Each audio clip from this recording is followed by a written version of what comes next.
Welcome to Corrective Consciousness, episode 72, the podcast about our lives and love of pop culture. I'm your host, VyseTheBold, and this is... Lotus Prince. And Pyro Jack Frost. So we have a post-Thanksgiving... We have a post-Thanksgiving, post-Black Friday show. Pre-Cyber Monday. True. Pre-Cyber Monday. But actually post-Cyber Monday for everybody. Yeah, when this goes up. Yeah, we're recording this before Cyber Monday. So we might not be totally accurate on all of the stuff we talk about here. Yeah. We're always accurate. Incredibly accurate. No need for any corrections because we always are 100% correct about what we're talking about. Oof. Yes. Literally even the we're first... wrong. I was about being wrong. No, I was going to say literally the first thing I want to bring up when I start talking is a correction from last week. Of which you're wrong about. Yes. No, change history. Oh, okay. All right. We are correct. So yeah, I'll start off like Pyro, take it away. So yeah, good to be back again. Like usual, just updates on the things that I've been playing for a while. So I'm still playing Granblue Fantasy, that phone game, still trudging along. I think it's good that there's lots of stuff to do. Mostly now I feel like I'm just doing daily stuff. Not that I'm getting bored of the other stuff, but I'm just doing daily stuff because I have so many other games to play. So I'll log in after 3, do all my dailies, and then that's it for now. Or like finishing any events that might be going on. But other than that, I actually jumped back into Final Fantasy XIV recently for like a couple hours, and then I haven't played again. But I do plan on making that a more common occurrence, just because whenever I see pictures of it or hear about it, I just really want to play. I just need to make sure I spend some time doing that. And then I've been keeping up with Destiny 2. Again, I feel like I'm just doing daily stuff when I play that. So I beat the game. I got to level 20. I have like level 275 light level, where the max is, let's say, 300 right now. And from some friends I've heard, it's just a grind now. So it's more just doing stuff as I feel like it. Well, what's good is you will have a little bit of an excuse to grind now. I just purchased the game via Black Friday.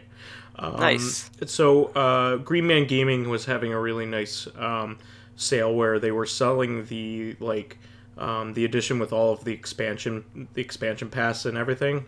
I think it's called the Digital Deluxe Edition. It's usually $100, but I got it for $70. Oh, that's not bad. And it'll keep the game updated, as expansions come out. So Yep. I'm really excited to start playing it. I have it installed, so whenever you want to play, you should go for it.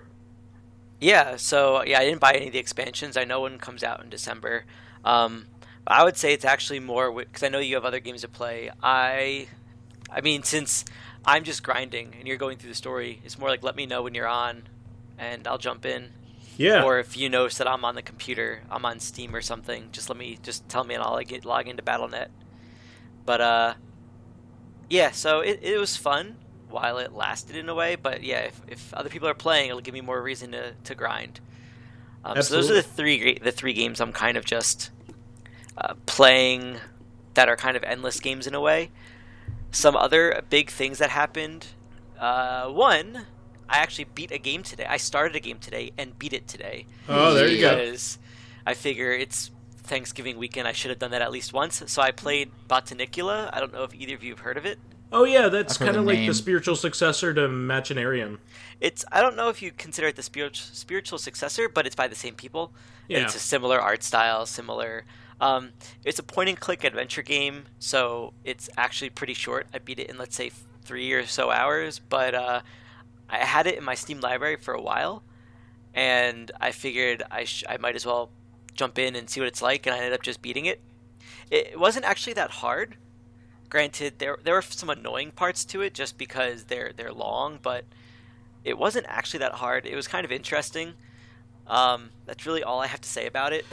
Well, was that game... I came across some really annoying bugs with Machinarium. I had basically a game-ending bug in it. So that game was programmed in Flash, and Flash isn't really updated. much anymore. It's actually pretty much dead now. Yeah, and so as a result, when you play the game, you're playing it in like a little flash window. So like right-clicking it just gives you like flash options. It doesn't like Oh no. like actually help you get around things. So So I don't know if Botanicula is also that same, but I did have some bugs in that. Yeah. Where sometimes the clicking wouldn't work, so I had to save my game and then reload it. yeah, that's actually what happened. Is I couldn't click on certain objects that I was supposed to be able to click on. It was really annoying, and I couldn't get around it. I even saved and tried to get back into it, and that's when I stopped playing Machinarium. So Yeah, Or I beat Machinarium.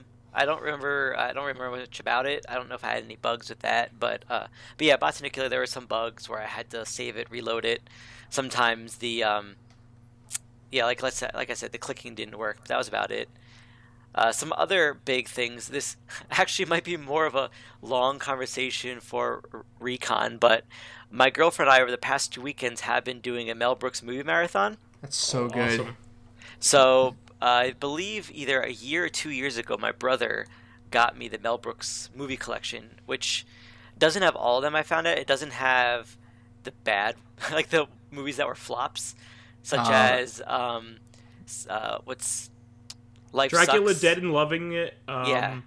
Actually, a good one isn't on there. The Producers. Yes, Producers isn't on there, but it's Strange. everything but those three. But it also includes To Be or Not to Be, which actually isn't in his filmography on Wikipedia, which I found interesting. But it's 9 movies, so it has 12 Chairs, Silent Movie, Silent movie is Spaceballs, gold. Robin Hood Men in Tights, To Be or Not to Be,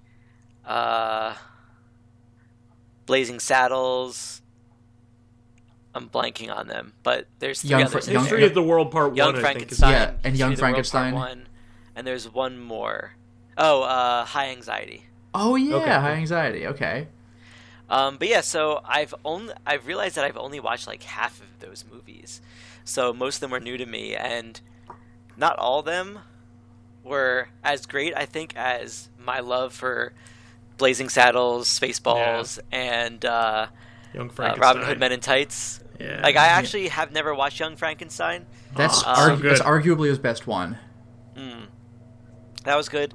I thought To Be or Not to Be was good, even though it was a lot more serious than his other ones. I mean, it was comedy, but it was also drama because this was supposed to take place during World War II and stuff like that. High Anxiety was actually pretty funny, if not a little weird. Yeah. Silent Movie was pretty interesting, I Silent thought. movie was amazing. I want to see that. Yeah. I kind of called it, but not really, in that there would be one line. Yeah. And it's great that it was the mime. Yep. That was the one line. Yeah, it's fantastic. And it was like the most famous mime of all time too. Yeah, the only mime that, like the everyday person might know the name of, Marcel Marceau. Yeah, so that was pretty fun watching those. Like we watched, I believe, 4 last weekend, 5 this weekend. Nice. And I will say that I love doing movie marathons, but it kind of gets to you. Like after the first few movies, when you're just like, oh no, I have how many more movies to sit through? Especially You're ones I've grinding. seen. Yeah, it's basically grinding. Especially movies that I've seen for so many times that they're still funny, but like I don't really feel like I need to give it my full attention. Sure. But yeah, that was You really play fun. Final Fantasy 14 while you're doing it, huh? If I had my computer downstairs, I probably would have. Yeah. So I've also been continuing Battle Chasers, which was, if you forget, the game by Joe, whatever his name is, who did the Darksiders games. Mm-hmm. And I'm starting to get to the grind part of that, where it's starting to be like, oh no, like this might be where I drop off of it, because it's a really good game, and the battle system is really fun, and like most of it's really good. But I think that once I have to just grind old dungeons to level up, this is when I'm gonna be like, I have so many other games I could probably give my attention to that don't require grinds. Yeah, or sure. that the grinds are because they're an endless game in a way. So I'm kind of making slow progress in it. But we'll see. I don't blame you there. Yeah, but because of that, actually, I started up Darksiders 2 just to see what it was like. And it's been fun. I don't know if I'll continue that right away or not, but it's interesting because I know it's different than Darksiders 1, but it actually felt that way. It's a lot more exploring, it feels like, in the beginning of the game. More so than just, like, hopping dungeon to dungeon. Yeah, it has kind of a Diablo-type element, right? Yeah, because of the equipment, which is also very interesting. I did have a really funny bug in Darksiders, though. Darksiders 2, I was playing it first, and it defaulted to, like, a really, really shitty resolution. And then I quit and upped the resolution and started again, but then, like, the sound was all messed up. Basically, it was like I did not change location for the sound, but I was changing location for me, so I could still hear things walking around from where I used to be. That's so odd. And it was just really awkward. I couldn't hear anyone talk because I wasn't technically, you could say, near them sound-wise. Yeah. It was really weird. I'm hoping that when I when I open it up again, next time I play, that problem's not there, because that could be really annoying. Mm-hmm. Otherwise, I feel like I'm going to beat it eventually, just because I do love the art style. I do like the story of Darksiders. And I know I want to have at least beaten it before Darksiders 3 comes out. Yeah, I want to play those games. They're on my list, like on my short list of stuff that I want to check out, like after the stuff that I'm playing right now. Mm-hmm. Because they're like Zelda kind of games, right? They are, yeah. And I actually find it's interesting because Darksiders, except for the equipment, Darksiders 2 feels more like Zelda 1, where you're like roaming around finding dungeons to solve, whereas Darksiders 2 is like that, where Darksiders 1 is more just like hopping from dungeon to dungeon. There's like a clear pathway to each dungeon, where the dungeons themselves have that whole Zelda-like, or you could even say Metroidvania. You get new items to open up new areas, stuff like that. But it's a little bit more linear in the beginning. But yeah, so I'll beat that. Part of me wants to play Darksiders 1 again, but I feel like I don't have, like, all these other games I'm playing, I don't have the time to play it again. Even though I do have the War Master Edition, which is, like, some added things. This really just makes me wish that more games, or all games, had cross-save in a way. Because I beat Darksiders 1 on the 360, and I would love to continue playing it on PC, but I really don't feel like starting it over again, and I don't have my 360 anymore, so it's kind of like a weird, and I just wish all games, I know the reason why they don't, like, don't get me wrong, but I just wish all games had that, because it would be a lot easier for me to jump between systems at my whim. That's kind of the reason why a lot of times I buy on PC, because, like, I know that, like, a lot of games will stay updated. So at least I could play them, you know, and like the generations won't, like, if I get a new computer, I'll still be able to play it, because most games have, like, cloud saving. So yeah, and that's why, like, I've been trying to buy all the old games that I have ever owned on my PC, because I know that no matter what, that will always be with me. Like, I might upgrade systems, and I might get games that are exclusive for systems on those systems, but if a game is available on PC, I really feel like I should buy it on that, just because no matter how much I upgrade my computer, I'll always have those games available. Yeah, the only exception lately I've been finding is I kind of tend to like to buy shmups and fighting games on console, because they tend to be more stable platforms for those things. And, like, the official versions tend to be the consoles, like, if there's, like, a tournament or something. Not that I'm ever going to be in a tournament or anything, it's just kind of one of those things, like, I kind of want to play the real timing, or the official timing of things, on a game that has, like, super tight timing like that. But anything else, I basically do PC. And then the last thing I wanted to mention, something I was playing for like 30 minutes before coming on for the podcast, was Dark Souls 3, because I got I hooked up my PS4 controller to Steam to see if I could play with it on my computer, and I opened that up, and I forgot how much it takes to get you back used to the play style of those sorts of games. Oh, you get your ass kicked. You have to grind to figure out how to play them, not grind to, like, gain levels, like, necessarily. It's like grind to learn the timing of things. Yep. And I realized how much I kind of screwed up like I'm halfway through the game, Uh-huh. and I like barely raised my vitality, and Oh. I feel like, and there's so many side quests I didn't even start, or like I messed up. So either I'm gonna have to play it again, or I don't know. I might just beat it just to say, hey, I beat it. But actually, you know what's kind of funny about that is I mentioned a few podcasts ago that I had been recording Dark Souls, the first one, and my play style, like I can't dodge enemies to save my life, so Bloodborne's gonna kick my ass. But I put all of my effort into like endurance and strength, so I have proper shields. I don't think I ever raised my vitality throughout the entire game. It's just like, for God's sake, don't let an enemy connect. yeah, so that's that. I would I will probably be playing that again, but yeah, so that's been my week so far, or weeks I should say. So Lotus, why don't you go?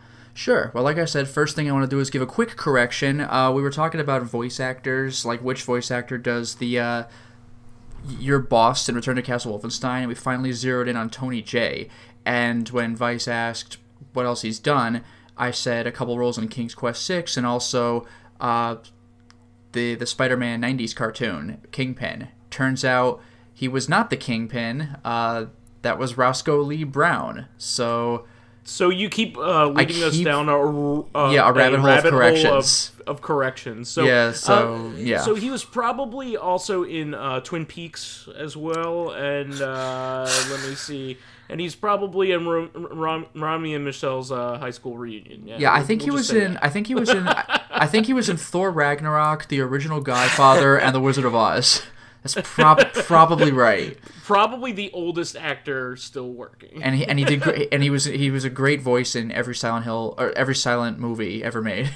He was in Nosferatu, including Silent Movie. Yeah, including Silent Movie. To that. Yes. Bingo. So thanks to Diana Bringo. Gohan for correcting me for that one. Just real quick shout out I want to give is at this point, the Fatal Frame Let's Play is over. Little Nightmares is going to go up, I think, soon. I'm going to put up my announcement for it. But in fact, by the time people hear this podcast, my announcement might already be up. Like, hey guys, Little Nightmares is coming. So that'll be cool when it finally goes up. It's a quick game, 5 installments without the DLC. I really want to play that. Oh, do it, dude. You beat it in like 2 hours. It's great. Now for the meteor stuff here, I have been streaming. I do public streams and I do Patreon exclusive streams. For my public streams lately, I've been doing Zombi on the PS4. Zombie U, except on the PS4, so it's not you anymore. And I'm not me. The thing with that game is I've been playing for like... Completely ignored. Yeah. So the thing with that game, though, is there's apparently... Somebody mentioned in my comments section, or in the chat, there might be like a PS4 exclusive bug in that thing, and boy, oh boy, did I find it. Because about like 8 hours into the game, I got to a part where... Or maybe 7 hours into the game, I got to the part where the lights in my safe house went out. Like the place where you pretty much start the game. And the guy's like, God damn it, you're going to need to go, like, the voice in my head, there's a guy talking to me by radio from wherever he is. He's like, crap, you're going to need to go get some fuel for the generator. So, here, I know a guy. Go find the guy. And so then, I find the guy. He sends me on a mission that'll probably kill me, but whoa, wouldn't you know it, I prevailed. And I go back to the guy, and I get the stuff I need. Here's the problem. When I have to go get the fuel, I just didn't see it. For 2 reasons. Number 1, it doesn't show up on the scanner because it's on your radar. It's the goal points, but I usually picture the goal points being locations, not items, so I just glossed right over it from the radar perspective. And number 2, it was green on green, so like you could see it, but it wasn't easy. Yeah, and not to mention, I don't know how often we have green gas canisters, but I'm used to seeing red. So yeah, that's weird. So well, this game takes place in England. Maybe they do green over there. England's weird. Yeah, England with its freaking green gas canisters. So I didn't know what to look for, so that's why I didn't see it. So I went right by it, and apparently I wasn't supposed to be able to go by it. I should have picked up the thing and gone back to my safe house, but I just went right by, did the next dungeon, followed a person, did that mission.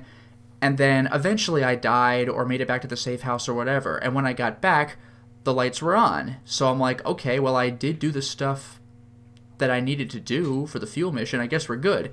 But then, like, this weird plot thing happens where the guy in my radio is like, you've been pissing me off, I'm not going to help you, I'm walking away. And I'm like, what? No. But then he says, you better go get some petrol for the generator. I'm like, but the lights are on. Like, I thought I got it. So, because I had activated the next story sequence, I sequence broke the game. So the game would not let me do anything like else. Like, I was supposed to go back and get the fuel. And when I finally looked up where to get it, I went back to where it was, but the item had despawned because the lights were on because I must have already gotten it. So I put the game into an unwinnable state about 8 hours in and discovered this about 10 hours in. And I was like, son of a bitch. So the game's just unsalvageable at this point.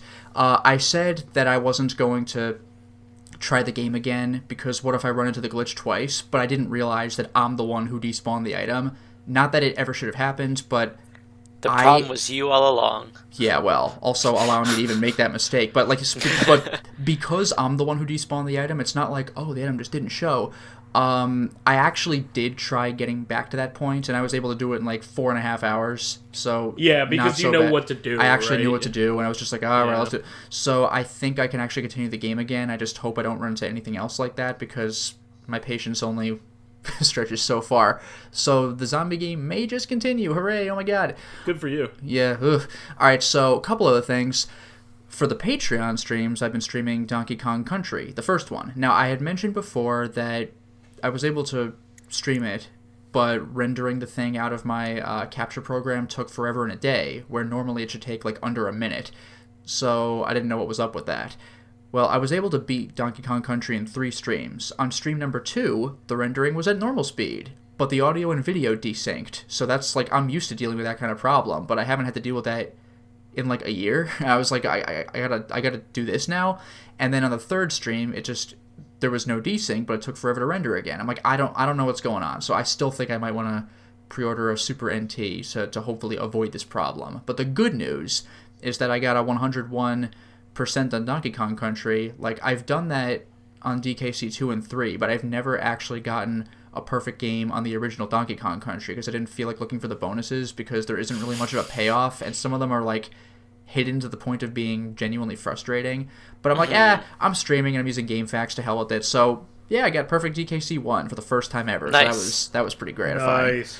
So I look Do you like save state a lot? Because I remember when I played that on emulators, I save stated a lot because some of the areas were really, really annoying. Well, I have 2 answers to that. Number 1, technically yes, but for the streaming, I was playing on an actual Super Nintendo, so that wasn't an option. Oh, okay. Yeah, okay. But when I played it on an emulator, you better believe I save stated like crazy. Man, I died a lot in the real deal. All right. So after that, I just have a couple relatively brief things to mention. I mentioned last week that I had started recording Eat Lead, Return of Mad Hazard. Well, I beat the game, so it's going to be Nice. 8 installments because it's 8 levels long. The gameplay is generally pretty samey.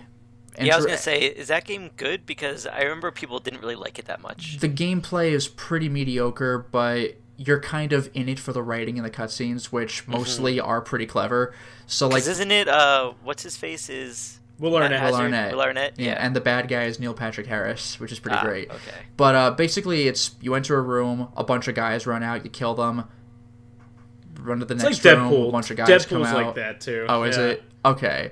So I still have to play Deadpool. But yeah, like it's just kind of like they just keep putting out more guys, and you keep killing them, and more guys. And like the game's difficulty comes from some guns being really strong at close range that just like wreck you. And also, it just wears you down. Like, you've killed 15 guys, and here come 5 more, and you're just like, oh my god. Like, some areas are really difficult for that reason. But the game is quite funny. I think it's probably better watched than played, honestly. Not that it's bullshit hard, like Rule of Rose, where, like, the mechanics are frustrating.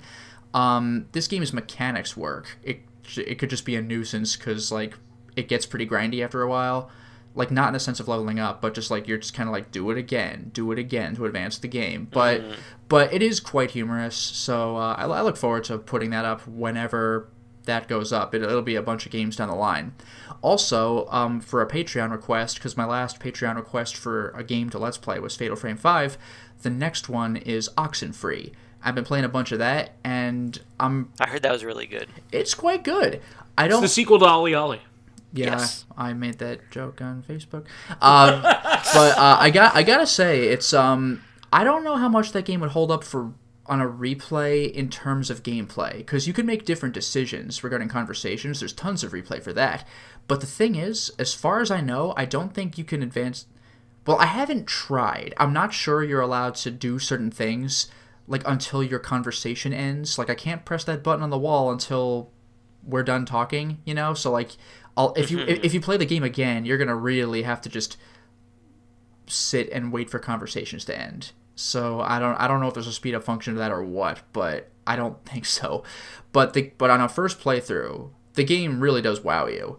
At this point, I think I'm on endgame because I just passed the part where they're like, okay, I think that door is going to close and lock once you go in, so if there's anything you want to take care of, now's the time. You know, if there's anything you want to take care of in any level you've previously done, go back now. So I passed that point, so I don't imagine I'm more than 1 or 2 installments away from beating the game, so Oxenfree is probably going to be 9 or 10 parts.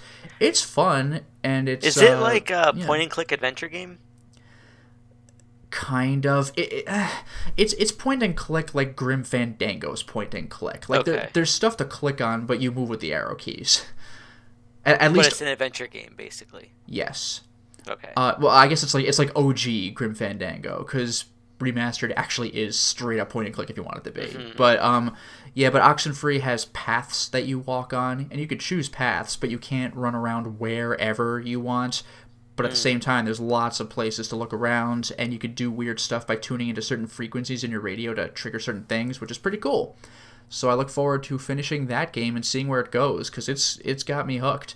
And finally, I can't talk about this one much because, spoilers, but Luminaire and I finally finished watching Stranger Things 2. Yay. And it was fun. Overall, I think Season 1 was tighter. Season 2, I think, seems to have upped the ante from Season 1. Like, there's a bigger threat to deal with.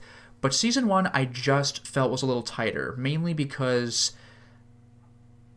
I don't know, like, this might be just one little thing, but Season 2 had more things going on that didn't all wrap up in a nice little package necessarily, or if they did, it was kind of like I was hoping for a better payoff than that. Mostly, it was really satisfying, but I think the big thing was Season 1 was 8 episodes, Season 2 was 9 episodes, but one of the episodes was really, and Pyro, I think you're going to know what I'm talking about without pointing it out, but one of the episodes was really, let's go take a look at this for a while and we'll get back to the main plot on the next episode. Was it the Hot Springs episode right before the end?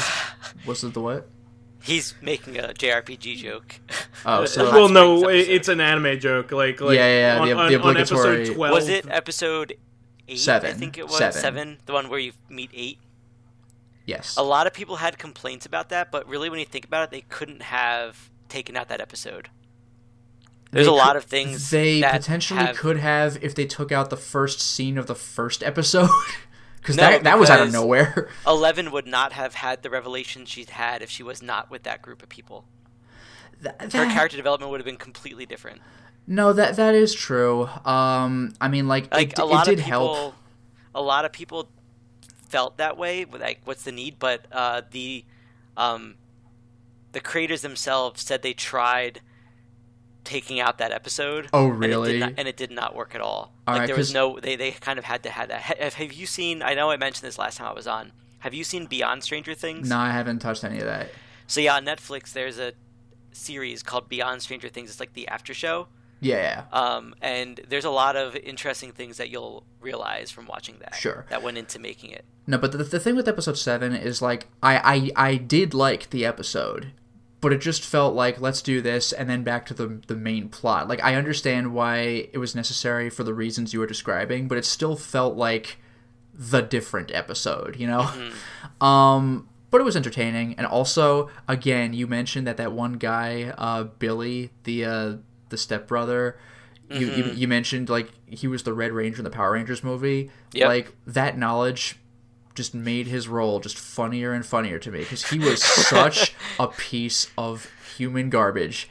And it's like he was the Red Ranger. He's like he's the leader of the good guys. He's David from the Lost Boys. You guys seen the Lost Boys? Yes. No. Oh man. We all watched it together, I thought.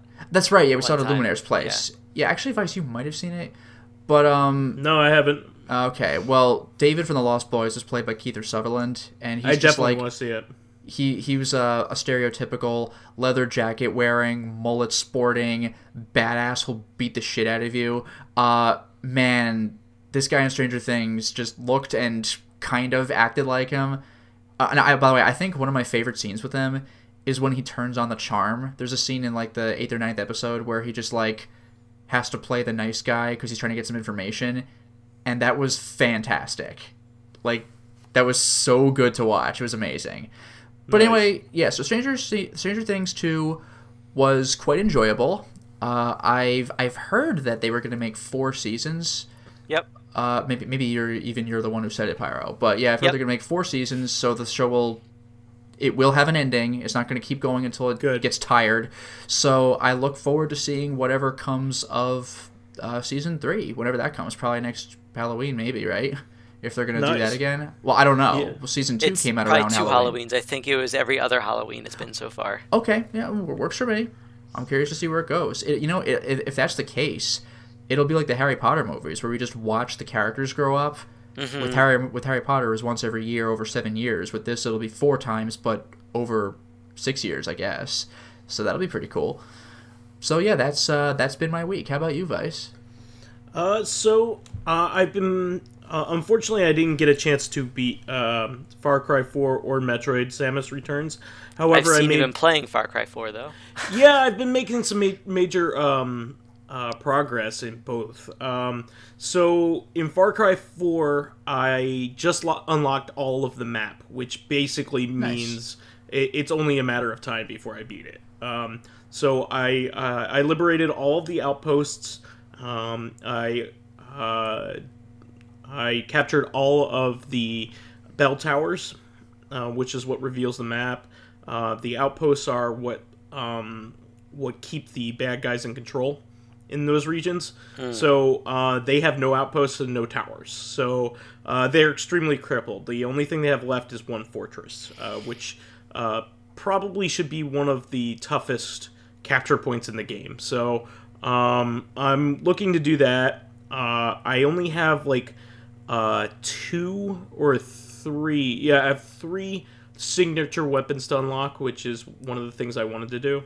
And not many main story missions. The main story missions will fly by if I want to finish them. So, and I have one more upgrade to get via a hunting mission, which I think I need to unlock by completing that last fortress.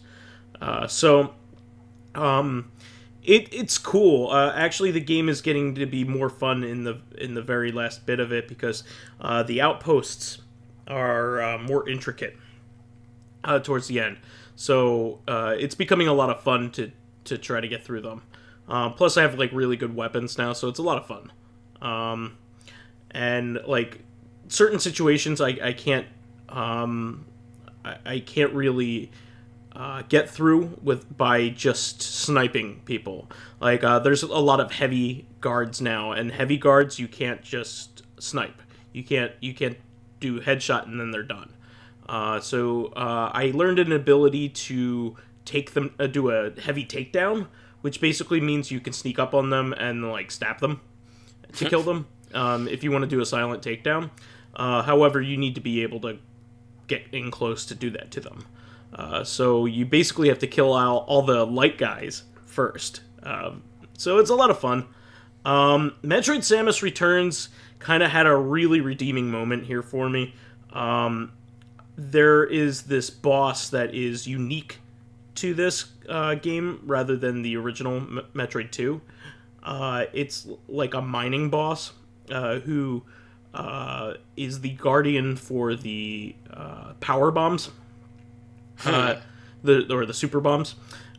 He is really awesome. He is a boss that basically makes you use every single ability you've learned up into this point.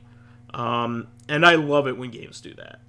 It was a very difficult and lengthy battle, and it was a lot of fun to beat him and to try to figure out how to beat him.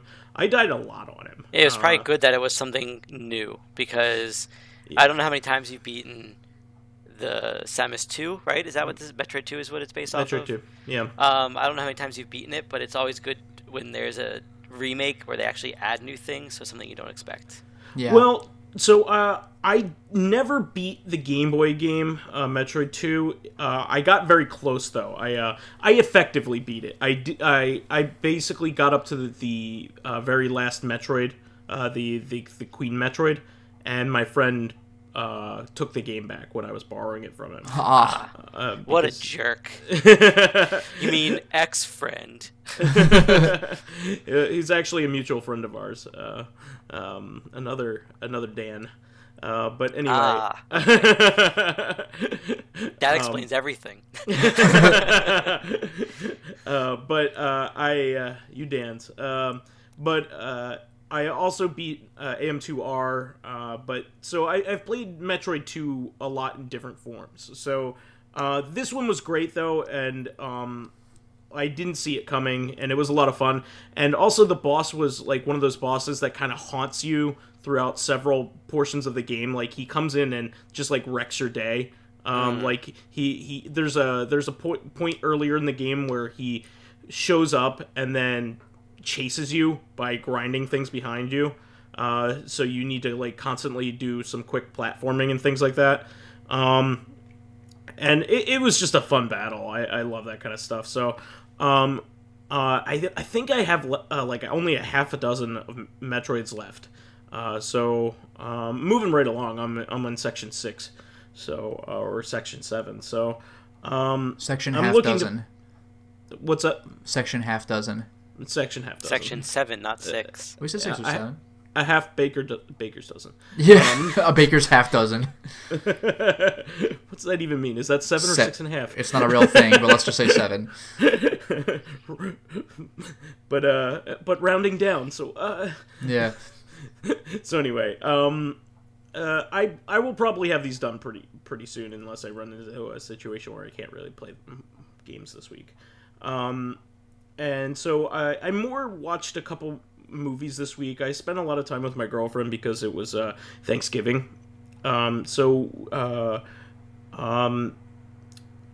Actually, the first movie that I watched was with my roommate, and we watched Valerian. How was that? So I heard it got like pretty, not panned, but like not that great of reviews. It got mixed reviews, and I can see why. But in hindsight, I think a lot of the critics should have had some foresight. So it has a pace that's unusual for movies, so maybe that put people off. And it's very pulpy, but that's kind of the point. Like it kind of has that feeling of an old space adventure from an old comic book, but or orange juice. Yes, you have to filter it with your teeth. It's so pulpy. But anyway, Valerian is based off of a classic French comic from the 60s, I believe. And it was one of the inspirations for Star Wars, I believe. Now, correction coming. Yeah. Now, it was pretty obscure, for most Americans, but I think George Lucas had read it. But anyway, so it was good, but it has, its pulpy moments. Like, it has a main character that really, really, really wants to marry his partner. So it's just kind of funny. He just keeps asking her. It's just one of those things, and you don't normally see that kind of thing. Not today, anyway. But it kind of has an old school feel to it as a result. But I like it a lot. It feels a lot like The Fifth Element, and it's kind of a spiritual successor. Wasn't it? Yeah, wasn't it made by the same guy? Oh, it's directed by the same guy, Luc Besson. Yeah, because here's the thing about that. Because I had heard that The Fifth Element also did pretty poorly in theaters, but now it's a cult classic, so that may happen again with Valerian. It's just like the Blade Runner movies. Like, oh no, 2049 isn't doing very well. Oh, these jaded pleb audiences who don't understand. But like, they hated the original Blade Runner too. Like, Blade Runner became one of the biggest cult classics ever, and the new one probably will as well. So yeah, that's actually what I was getting at. I don't think that a lot of the critics took into account that it very much feels like The Fifth Element and is just as good. I really like this movie, and I thought it was a lot of fun. It has a very basic plot, but it's not about plot. It's more about the game. The movie moves around at a breakneck speed. It's going from one point to another very quickly. And it's all about showing the world. There's a lot of world building, and there's a lot of events that show you these things. So the conceit is that, you know, the main characters are on this space station that is basically like the United Nations of space. And so they get to see all these different sections of the city. Of the space station, and so like there's all kinds of races on there, and they all have different sections on there. So it's really neat. So they go from one to another very rapidly, just to show you all kinds of different aliens and ways of life. And it's really neat. I really liked it. I thought it was a lot of fun. There's like a couple. The attention to detail is really, really good in it. Like there's a lot of damage that happens to the costumes in the movie, and as time goes on, their costumes disintegrate. So there was like a lot of tight continuity. Somebody had to like really plan that out, because movies aren't typically filmed in sequence. So their armor is like falling off like from scene to scene. So it's really neat to see stuff like that. I had a lot of fun. I thought the main characters were a lot of fun. It was just, you know, it felt like Fifth Element again. So I had no complaints. That's why I think the critics didn't take that into consideration. They were like, they didn't say, hey, you know, if you like Fifth Element, you'll like this. Like, you know what I mean? Yeah. So I definitely recommend it if you do like kind of like a light-hearted sci-fi movie that moves at breakneck speed. Mm-hmm. What were you about to say? No, I was gonna say that's a general downfall of a lot of critics, where the movie did not meet their expectations, as opposed to having zero expectations and seeing if the movie does what it's supposed to do. Yeah. Like 2001: A Space Odyssey would be considered abominable by like mainstream movie standards because it's not like them at all, but it's not trying to be like them. Yeah, so this movie has a style all of its own, kind of like, you know how Fury Road doesn't really feel like any other movie. It's kind of like that. Well, it kind of reminds me of Mad Max. It actually doesn't really feel like Road Warrior because it moves around. Yeah, it's crazy postal. It's its own. Yeah, that's the thing. Like, everybody remembers from the Road Warrior the crazy post-apocalyptic cars and that insane chase scene, but that was the end of the movie. Like, that was like 13 minutes long. Yeah, this was a 2-hour-long chase Road Warrior is actually a surprisingly slow movie if you go back and watch it again. It's just the end is absolutely breakneck pace. But Fury Road is just the whole goddamn movie. It's just insane. Yeah, and that's kind of the way I feel about Valerian. It's breakneck the whole time, and so is Fifth Element, I might add. There's not really any like downtime in the Fifth Element. So I'm like right there with it. I love it a lot. Does the hero also never meet the villain in Valerian? The villain, the thing is, that's actually kind of what's cool about the movie is Clive Owen can kind of be seen as the bad guy, but it's more about which is kind of cool because it goes along with the theme of the space station. Yeah. It's more about a problem of solving diplomacy rather than like a good versus evil battle, and how international relations are affected by ego. And... All right, so it's a very different thing. Because that is one thing that greatly amused me about The Fifth Element, is that the main hero and the main villain never meet. Like, they come Yeah. close once, but they never actually see or even interact with each other. Well, it depends on who you think the main protagonist is. I mean, if you're thinking Corbin is, yes. If Corbin and Lilu Zorg never touch, yeah. Lilu and Zorg do, though. Yeah, that's different, yes. Yeah. So anyway, I would argue that she's the protagonist, but that's besides the point. Yeah, I guess it's Mad Max. Like, Corbin is the vehicle for the real main character to get the job done. Corbin's the guy that you identify with. Yeah, like Mad Max 2. Like, it's not his story at all, but we're watching him the whole time. Yeah. Yeah, and he's, secondary to Lilu and her abilities. So anyway, I did want to talk briefly here about the fun that I had here with my girlfriend this week. We went to Princeton twice to do various things. Yes. Jeez. Big spender.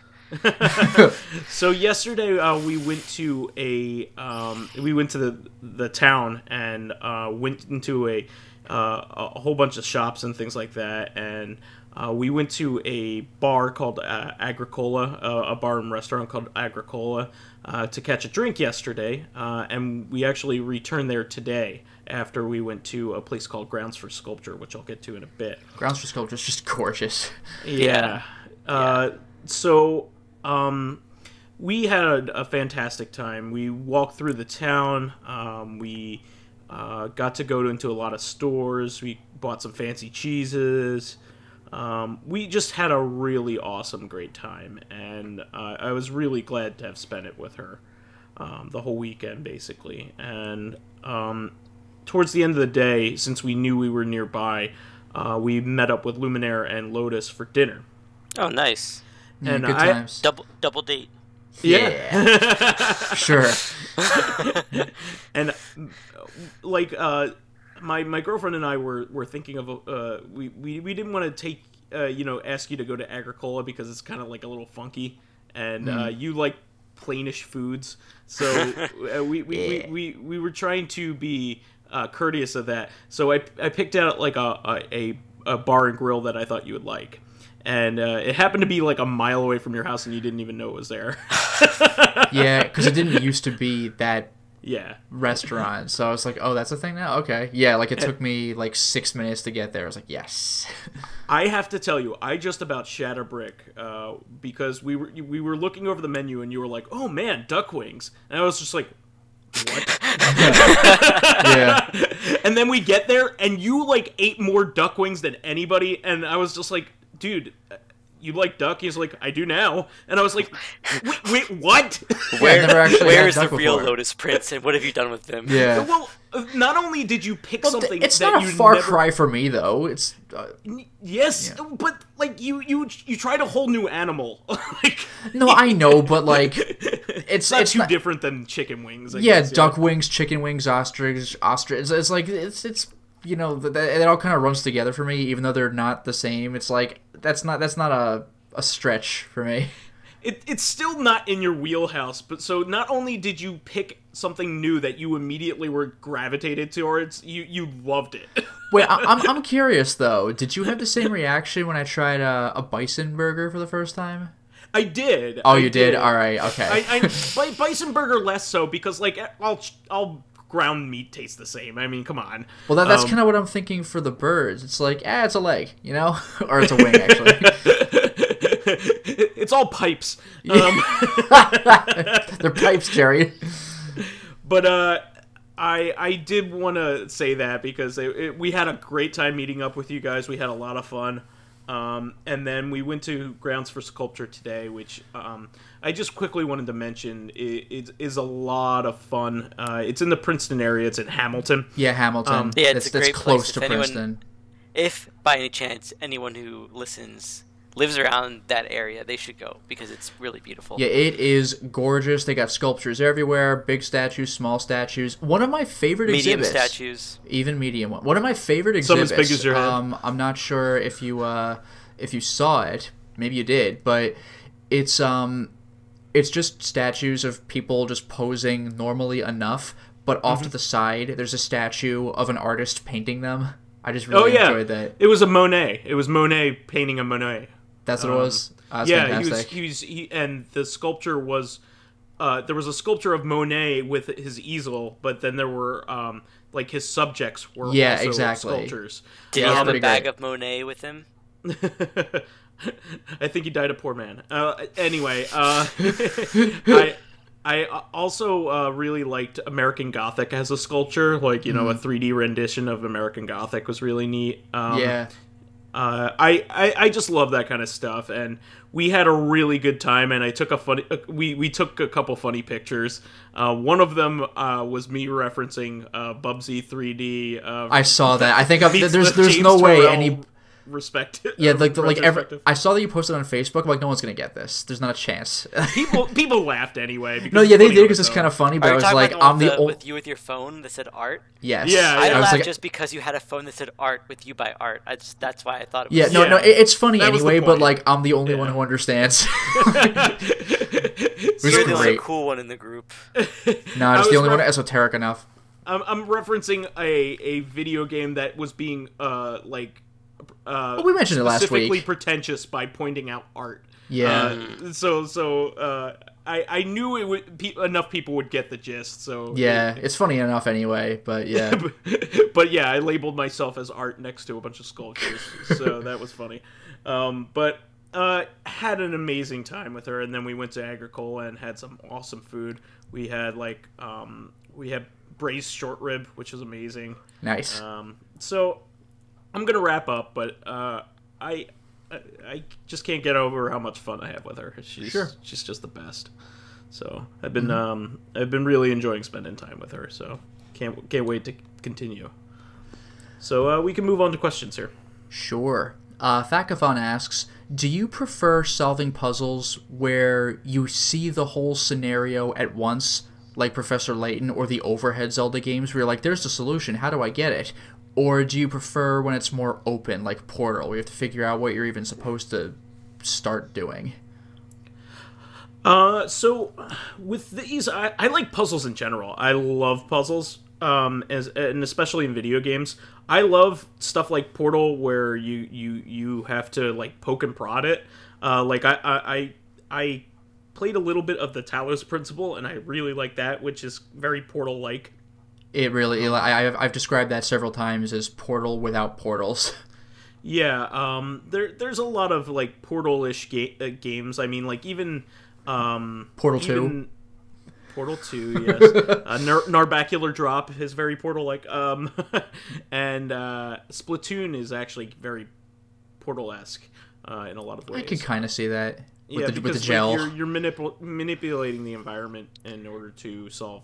Well, especially Portal 2 when you have the gel and you're just shooting it everywhere.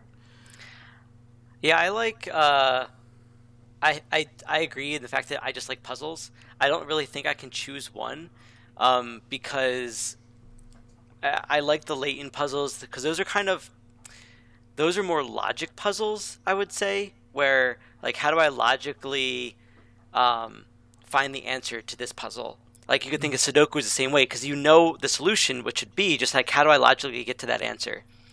But I think I actually prefer the Portal one more, because I'm just thinking of the Witness that I played a while ago, and every now and then go into to find more of the world puzzles, I guess you could say.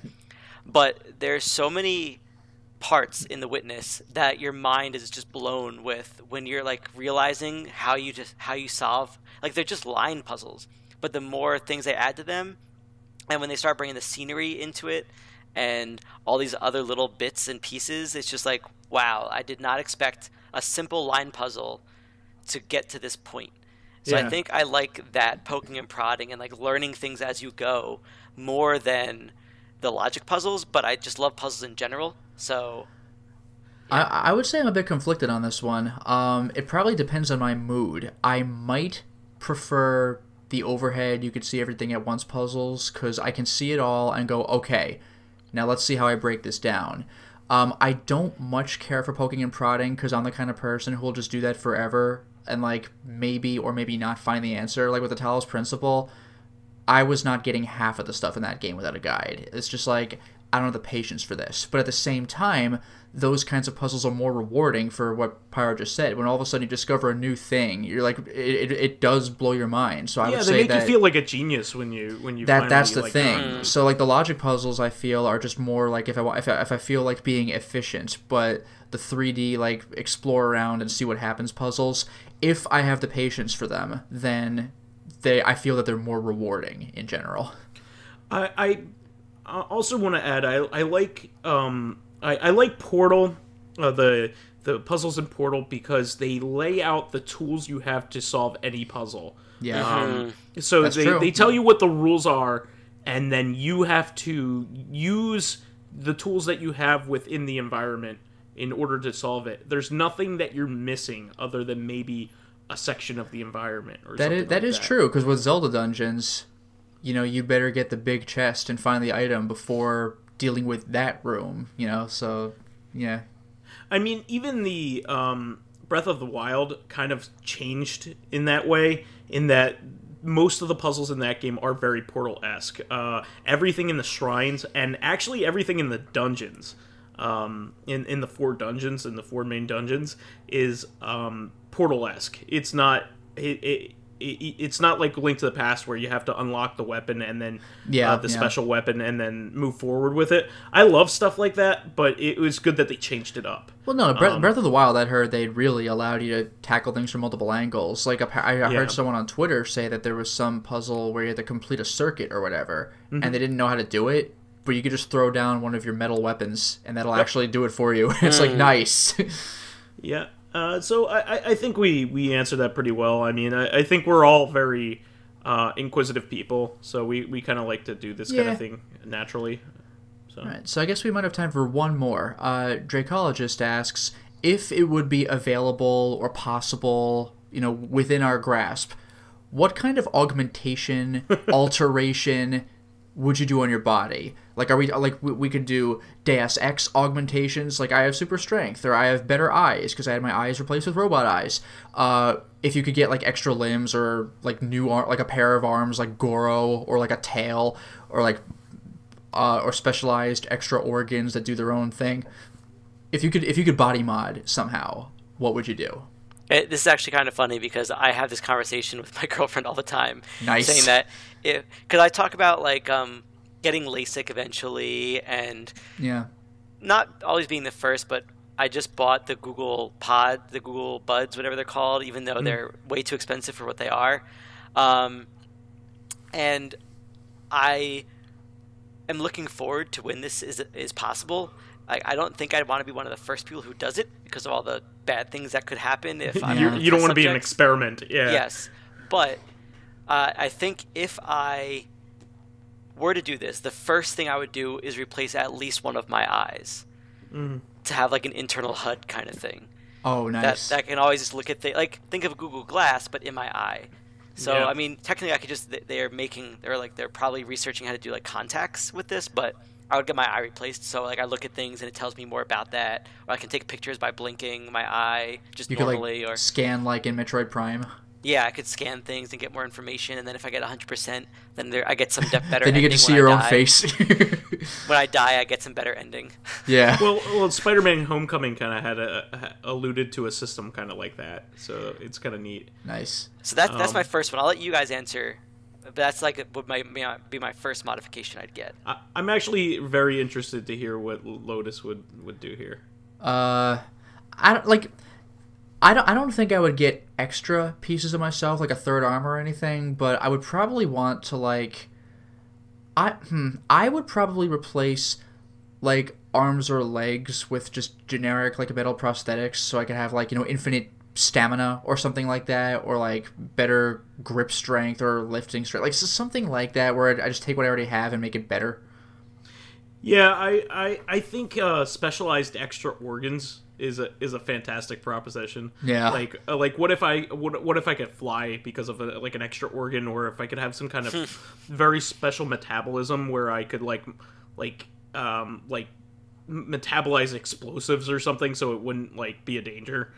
Like it's just something neat like that. I like a weird ability. I would like to have weird abilities. I mean, like invincibility and or like infinite life, you know, or like invisibility or something like that is something that, you know, I've always toyed around with, or whether it would be hell or not. But at least with extra organs, it sounds like I might be able to have like extra abilities, like or you know, better stamina or something like that. Maybe like octo camo, like in Metal Gear Solid 4, like an actual octopus. Yeah, I would rather have extra organs than like mechanical parts, because I feel like it's more natural, even though it's not natural. You know, at least I'm not metal. Well, yeah, well that's a whole thing in Deus Ex where like the augmented people are like generally discriminated against as far as people can get away with it, because you're like, oh, you're some sort of, you know, bio freak, but meanwhile like only the people who can afford to get augmented do, so it becomes like a class warfare kind of thing. It's an interesting dynamic. Yeah, and I also don't want to be like have the kind of body where it like rejects like a major metal part of it. You know what I mean? Sure. Like hair implants. If Yeah. gets the reference. That Breast sounds development. familiar. Oh, really? Okay. It rejected. Yeah. Yeah, but so awesome. like I would do my eye. I might do improved hearing, but I think like after I did improved senses, it would probably be like an arm or something. But yeah, I think my senses would go first, or would be improved first, because I think that'd be the most useful for me in my day-to-day. I would basically just replace my stomach because it's awful and like rebels against me all the time. I will get an additional stomach so I can eat more. Genius. I'll get three livers so I can drink all I want. That was a good answer, I think. So we'll wrap up the show for this week. We want to thank our fans that contributed questions. Please keep us supplied with awesome topics by submitting questions of your own on the YouTube and SoundCloud pages. I actually like the questions. Yeah, me too. Yeah. That was great. Yeah. I like stuff like this, even if it's unrelated to the major the main Sorry cast. for interrupting the ending. Oh no! Now we can't go on. We have to restart the cast. Yeah. While there, please give us thumbs ups, likes, and 5-star ratings on iTunes. It helps promote and spread awareness of the show, and any bit of encouragement helps keep the show going. You can also catch us on Thursdays on our sister podcast, Reactive Consciousness. I really need to restart now. The in-depth look at this week in our lives. Finally, you can friend me as VyseTheBold on Steam, PSN, Xbox Live, Twitter, and now Battle.net. Oh, yeah, that's right. Well, you can find me at my YouTube channel, Lotus Prince. You can hit me up on Twitter at Lotus Prince. And if you are interested in seeing my videos early, like Little Nightmares is going to be, perhaps getting in on exclusive Patreon streams, or if you're interested in possibly even selecting upcoming games for me to Let's Play, then you might consider stopping by my Patreon, which can be found at patreon.com/LotusPrince. And you can find me as Cloudo8540 or Pyrojack Frost on most of the things that those two guys before me mentioned. Most. Get looking. All right. Get looking. Guys. Doesn't mean I'll accept any of it. Yeah. All right, guys. We'll catch you on Thursday. Until next time, everyone. Bye-bye.